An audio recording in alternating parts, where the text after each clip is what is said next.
Habang nagpatuloy ang labanan, nanatili sa labas ng lugar ng laban ang dalawang nakatatandang kasama na may mataas na antas, at may pagkabiglang tumingin sa lugar ng laban. Kasabay nito, kumalat ang malakas na hangin na may umiikot na mahika sa paligid, at ang mga alon ng umiikot na mahika ay kumilos patungo sa kanila, kaya't humarap sila sa kabilang panig ng batong lugar na hawak ang mga ito sa kanilang mga kamay. At pinagmasdan nila ang laban. Pati na rin ang mga sundalong nakaupo sa likod ay nagmamasid sa paligid, at dahil sa malakas na bugso ng hangin, nalalaglag ang mga dahon ng puno mula sa mga sanga. Ang lalaking may itim na takip sa mata ay itinapat ang kanyang kamay sa harap niya at, habang tumitingin patungo sa lugar ng laban, tinanong kung yun ba ay ang Demonic Shadow Blade na teknik. Si Yu, na may gulat na mukha na nakatingin sa unahan, ay sumagot na narinig na ito ngunit hindi pa ito kumpleto. Ngunit inakala mong gagamitin ito doon sa kabila sa lugar ng laban. Ang nakatatandang kasama, gamit ang kanyang mga bagong teknik, ay iniikot ang kanyang espada at ang malalakas na alon ng kanyang bagong kay teknik na nakapalibot sa kanya. Si Face Shaggy, na may magulong hitsura, ay nagpakawala rin ng kanyang umiikot na mahika, hinawakan ang kanyang espada, at itinapat ito sa harap niya, habang may mga pagsabog ng alikabok sa likuran niya. Si Shaggy, habang iniipit ang kanyang kilay na may galit na mga mata, ay tumingin patungo sa Superior Elder at nagsabi, narito na. Pagkatapos, gamit ang kanyang mahika, lumikha siya ng aura protection sa sarili na anyong bilog sa harap niya. Ang protection sa sarili na anyong bilog ay nabuo sa harap niya. At sa ilalim ng kanyang mga paa, siya ay tumayo habang nakatapat sa kanyang espada na nakaturo sa patayong direksyon. Mula sa kanyang protection na anyong bilog, ang umiikot na mahika ay kumalat mula sa bilog na iyon. Pagkatapos likhain ng aura shield sa harap niya, humakbang si Shaggy papunta sa unahan at tumingin sa nakatataas na elder na sinabing ang kanyang kai na tila napakasama. Pagkatapos nito, iwinasiwas ni Shaggy ang kanyang espada nang may galit na ningning sa mga mata, iniisip na marami pa siyang itinatago. Sa kabilang panig, nakatayo rin ang nakatataas na elder, gamit ang kanyang mataas na antas ng mahika, at iniikot din ang kanyang espada. Muling nagsimula ang duelo sa pagitan ng dalawa, at kapwa nila pinalibutan ang kanilang sarili ng mahika at nagtutulakan sila, habang ang lupa ay nagbibitak sa kanila. Habang naglalaban, sumigaw ang nakatataas na elder, at ang itim na kasamaan ay kumawala mula sa kanyang katawan. Nagsimulang magkalamat ang paligid habang sumisigaw siya at iniutos ang kanyang aura patungo sa protection na shield na nilikha ni Shaggy. Pagkatapos nito, nabasag ang protection na shield at bumagsak ang liwanag sa mukha ni Shaggy. Nakatayo siyang nagulat, iniisip kung ano ang maaaring mangyari. Habang nabasag ang shield, iniwasiwas ni Shaggy ang kanyang espada para umatake. Ngunit bago pa man siya makapanakit, tumalon ang nakatataas na elder sa ibabaw ni Shaggy at dumaan sa kanya. Nang makita ito, ang kasamang elder ay naupo ng may pagkagulat, habang ang elder ay tumayo at lumingon upang tumingin sa nakatataas na elder, na nakatalikod na ngayon kay Shaggy. Si Shaggy ay nakangiti, pagkatapos nito, mahigpit na hinawakan ni Shaggy ang kanyang espada, na dumudugo na ang kamay, at tumingin sa unahan.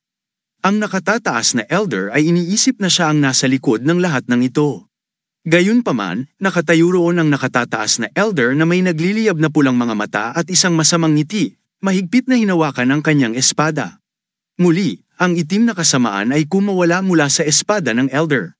Habang nakatingin si Shaggy sa kanya, iniisip niya ang martial arts ng mga Panginoon ng Silver Castles, partikular ang Demonious Shadow Blade na teknik, na higit sa 600 taon na ang nakalipas ay nagdala ng takot at dugo sa mundo gamit ang isang kapangyarihan na hindi pa kailanman nakita.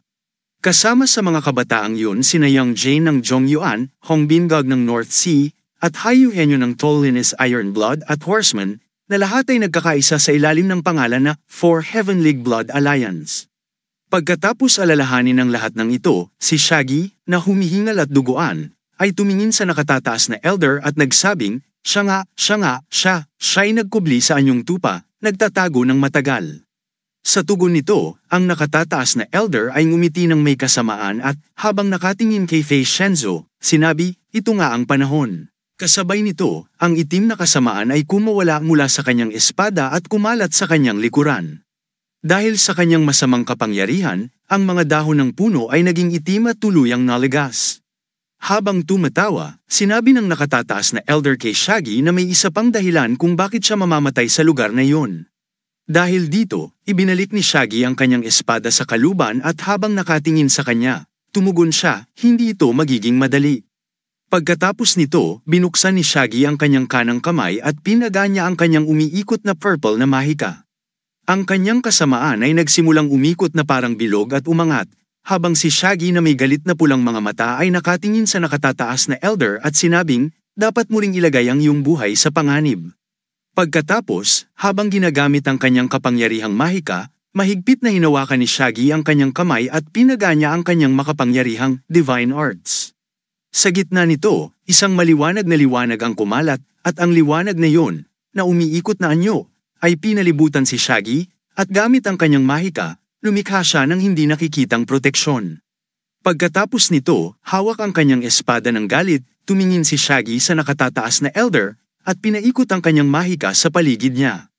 Ang lugar sa lupa kung saan siya tumapak ay nagkalamat at naging kulay ube, katulad ng kanyang aura.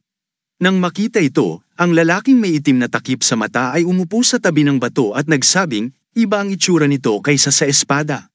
Nakakagulat, si Kai at ang batang lalaki ay umupo sa tabi niya at tinanong tungkol sa espada. Sa puntong ito, ang nakatataas na elder ay gumamit ng kanyang mahika, iniikot ang kanyang espada, at tumawa. Dagdag pa niya na ibigay na niya ang kanyang respeto sa kanyang master ng espada, iniisip na makikita niya ang espada ni Aura. Si Shaggy, na nakatayo sa harap niya, hawak ang kanyang hindi nakikitang espada, iniisip na kaya niyang ilabas ang esensya ng langit, ngunit alam niyang may hangganan ang kaya niyang gawin sa kanyang kasalukuyang kalagayan. Dagdag pa rito, ang liwanag mula sa kanyang mga mata ay kumalat, at tiningnan niya ang nakatataas na elder, iniisip na mayroon lamang siyang isang pagkakataon. Sa pag-iisip nito, tumakbo siya patungo sa nakatataas na elder habang tumataas ang kanyang boses, narito na siya. Ang nakatataas na elder ay nagpakawalan ng apoy mula sa kanyang espada patungo kay Shaggy, at mula sa panig ni Shaggy, ang kanyang hindi nakikitang espada ay nagpakawalan ng umiikot na mahika patungo sa nakatataas na elder. Ang umiikot na mahika ni Shaggy ay pumalibot sa apoy ng nakatataas na elder, at ang kanilang mga mahika ay nagsanib at sumabog. Isang napakalaking pagsabog ang naganap doon, at parehong nagkalat at nawala ang kanilang mahika sa hangin. Ang maliwanag na liwanag mula sa pagsabog ay nagdulot ng itim at ube na orakulo na tila na buhay kasama ang liwanag. Ito ang pangunahing punto kung saan nagbanggaan ang kanilang mga kapangyarihan, at ang itim at ube na aura ay umiikot na magkasama. Habang nagsanib ang kanilang mga espada at nagtulakan sa ere, sila'y umatras, at mula sa maliwanag na liwanag kung saan nagsanib ang kanilang mga espada, lumitaw ang pulang at puting aura na may hugis bilog.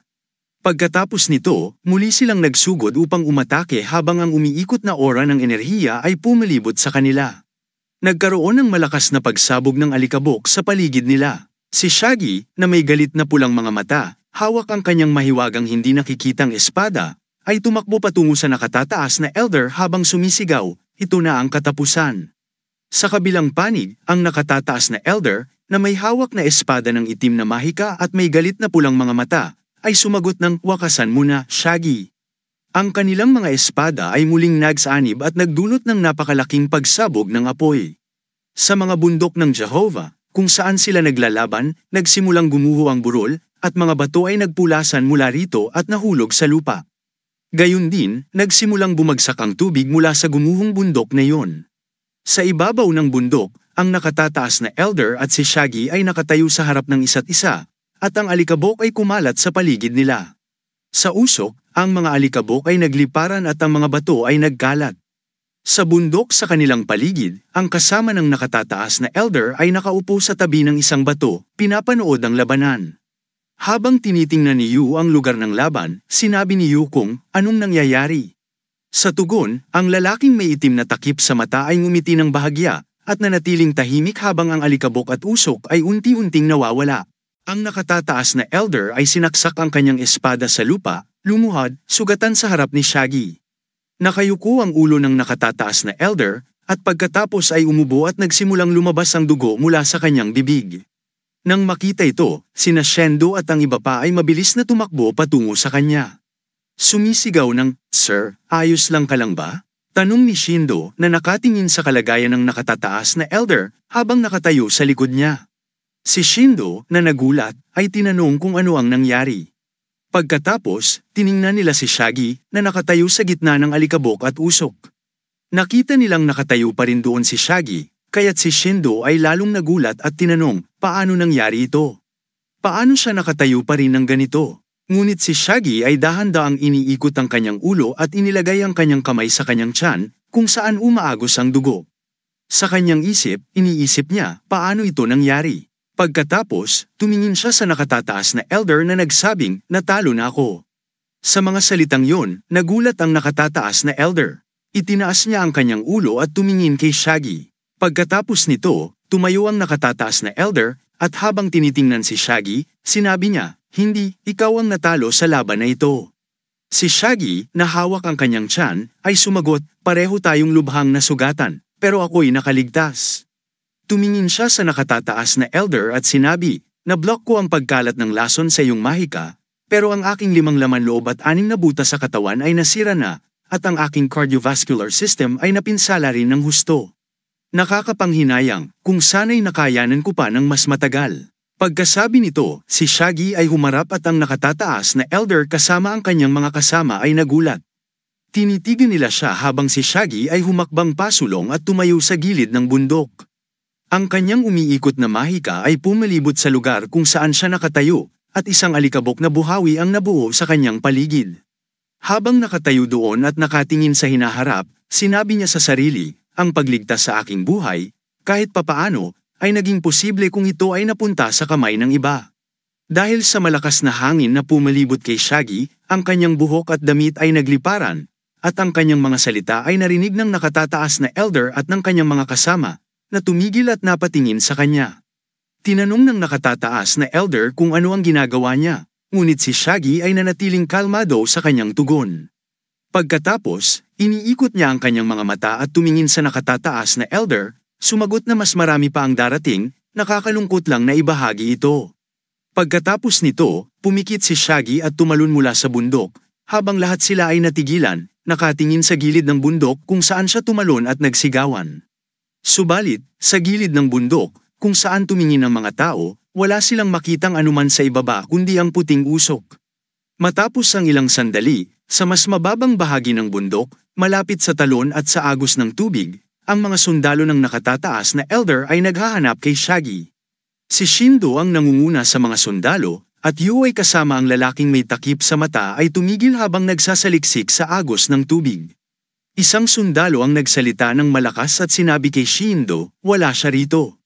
Tumayo si Shindo sa ibabaw ng isang bato at inutusan ng mga sundalo na ipagpatuloy ang paghahanap. Pagkatapos nito, ang lalaking may takip sa mata ay nakatingin sa agos ng tubig at may masamang ngiti, sinabi niya na iniisip niya kung mahahanap pa nila ang kanyang bangkay. Idinagdag pa niya, ito ang Renault stream na sinasabing kayang sirain maging ang espiritu, isang agos ng kaluluwang Chatterjee.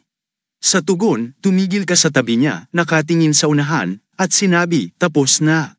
Samantala, ang nakatataas na elder ay bumangon mula sa kanyang kinatatayuan at tumingin kay Yu.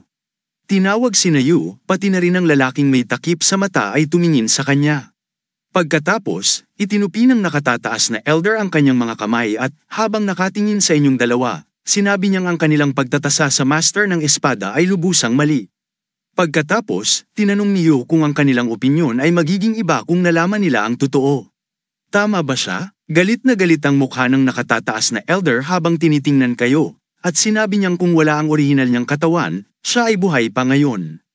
Hindi, higit pa roon, kaya niyang tapatan ito. Hindi siya isang tao na maaaring harapin gamit ang isang hindi kumpletong kataas-taasang espiritu at simpleng teknika.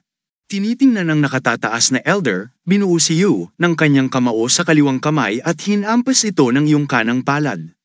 Sumagot ka sa nakatataas na elder na sinusubukan niyang tasahin ang isang kamanghamanghang nilalang gamit ang maikling pananaw, at tinawag mo siyang hanggal. Gayunpaman, tumingin sa iyo ang nakatataas na elder na may seryosong ekspresyon at sumagot na hindi na kailangang maging hanggal, wala siyang pinagkaiba sa iyo. Pagkatapos nito, ang lalaking may takip sa mata ay tumingin sa nakatataas na elder at nagtanong, tapos na ba ito? Sinabi niyang tapos na ang lahat at ang resulta ang nagsasalita para sa lahat. Tinitingnan ng nakatataas na elder ang mga resulta, ngunit hindi niya maalis ang ngiti ni Shaggy sa kanyang isipan. Bukod pa rito, tumingin siya patungo sa bundok. Ito na ba ang katapusan? Tanong niya sa sarili. Samantala, ang mga madilim at maliwanag na puwersa ay nasa gitna ng isang digmaan sa Peach Palace. Si Young Dan Pump, kapitan ng mga Blood Horsemen, ay nakaupo sa harap ng lider ng sangay ng Young. Tinanong siya ni Goyu, na nakaupo sa kanyang upuan, kung ganoon na ba kalala ang sitwasyon. Si Goyu ay inilagay ang kanyang mga kamay sa mesa sa harapan niya at galit na tumingin kay Young Dan Holmes. Sinabi niya, hindi lang ito mali. Ito ay isang kalapastanganan. Pagkatapos, tumingin siya kay Young Dan at nagsabi na alam niyang kamangha-mangha ang pamilya Judge, ngunit hindi niya inaasahan na ganito sila kahusay. Iniulat na mahigit sa 200 kalalakihan ang namatay sa nakalipas na ilang araw. Pinipigil niya ang kanyang labi at mga kilay habang tumitingin kay Young Dan, na alam na ang resulta ng pagsasakripisyo ay maraming kalalakihan ang nagbuwis ng buhay upang makalusot sa 2 protektadong lugar. 2 sa 7 lugar ang narinig na ganito, at tinanong ni Young Dan Pound kung may utos ba na itigil ang pag-atake at bakit ito ipinagpatuloy. Tumingin si Goyu sa kanya at sumagot, nangyari ito bago pa dumating ang anumang utos, at ngayon ay itinigil na ang mga pag-atake. Pero ang mga labanan ay patuloy pa rin na nangyayari dito at doon. Pagkatapos, habang nakatingin kay Young Dan Pump, tinanong niya, ano ang nangyari? May mga utos ba na muling simula ng pag-atake? Itinaas ni Young Dan Pump ang kanyang ulo at tumingin sa kanya, sumagot, oo. Kakadaan lang ng utos mula sa Panginoon na simulan muli ang mga pag-atake. Nang marinig ito, mabilis na tumayo si Goyu mula sa kanyang upuan at galit na inilagay ang kanyang mga kamay sa mesa, nakatingin kay Young Dan Pump, sabay tanong, na sa wakas, nagpaliwanag si Young Dan Pump na nagbigay sila ng authority sa utos na ito, habang nakatayo si Goyu na kailangan nilang sundin ito. At tinanong ni Young Dan Pump, paano nila planong atakihin? Si Young Dan Pump, na may galit na mukha, ay tumingin sa kanya at nagsabing uunahin nilang atakihin ang outpost ng Righteous Coalition, at pagkatapos ay susulong sila patungong Hilaga mula roon. Itinuro ni Young Dan Pump ang mapa sa mesa at sinabi na, sa huli, walang duda na magtatapos sila sa pangunahing base ng Righteous Coalition. Nang marinig ito, tiningnan ni Goyu si Young Dan Pump at tinanong kung magiging posible yun gamit lamang ang kanilang mga puwersa. Sumagot si Young Dan Pump na maaari nilang ituring ang kanilang sarili bilang mga tagagawa ng daan para sa mga puwersa na dadalhin ng Panginoon kasama niya. Inilagay ni Goyu ang kanyang mga kamay sa ilalim ng kanyang baba, pinipigil ang kanyang mga kilay at tinitingnan si Young Dan Pump. Sinabi ni Young Dan Pump na narinig niya na ang mga martial artist ng Righteous Coalition ay nagtatanggol sa kanilang sarili. Ngunit kung magmadali sila, maaari nilang maabot ang ilang lugar. Itinuro ni Young Dan Pump ang kanyang kamay sa mapa at idinagdag na magkakaroon sila ng malaking puwang sa kanilang paningin kung aalis sila patungong Hilaga ng walang pag-defensive laban sa pamilya Judge. Maaaring magkaroon sila ng mga pag-atake mula sa gilid. Kung mangyari ito ay lumala, ngumiti si Young Dan Pump at sinabi kay Goyu na ang Panginoon ang nagplano nito at syempre, ang pamilya Judge na iniisip niya ay na-mention na. Nagulat si Goyu at tinanong si Young Dan Pump tungkol sa pamilya Judge. Dagdag pa ni Young Dan Pump na hindi nila dapat atakihin ang pamilya Judge higit sa kanilang kakayahan. Sa ilalim ng anumang pangyayari, sinabi niya, hindi dapat umalis ang pamilya Judge sa kanilang mga lugar. Kung mag-focus sila sa depensa sa halip na pag-atake, magagawa nilang pigilan ang pamilya Judge hanggang sa dumating ang pangunahing puwersa. Nang marinig ito, tiningnan ni Goyu si Young Dan Pump at kinunot ang kanyang mga kamao. Iniisip na ito ay isang pagkakataon upang itatag ang kanilang presensya sa mga mataas na posisyon sa Peach and Palace, isang pagkakataon na 1 sa milyon. Tumingin si Goyu kay Young Dan Pump, inilagay ang kanyang kaliwang braso sa mesa at ang kanang kamay sa mesa, at sumagot, sige, aasikasuhin ko ang sa pamilya Judge. Tinanong niya kung may iba pang kailangan si Young Dan Pump. Naglagay si Young Dan Pump ng kanyang kamay sa armrest ng silya at sumagot na kailangan nilang ipaalam sa mga lider ng individual ang mga plano. Pagkatapos nito, tinanong ni Goyu si Young Dan Pump kung kailan niya balak simulan ang plano. Sumagot si Young Dan Pump na agad niyang sisimulan ang plano. Nagdagdag si Goyu na susubukan niyang maging mabilis hanggat maaari. Pagkalipas ng ilang sandali, ang panganay na anak ng pamilya Judge, si Jongju Jeong-jeon, na nakasakay sa kanyang kabayo, ay umabot sa Righteous Coalition Reminiscentes. Ang kanyang kabayo ay tumatakbo ng napakabilis. Sa lugar ng lupa kung saan dumaan ang kabayo, ang mga bato at alikabok ay sumabog mula roon. Hinayla niya ang mga reins ng kanyang kabayo at inutusan itong tumakbo ng mas mabilis.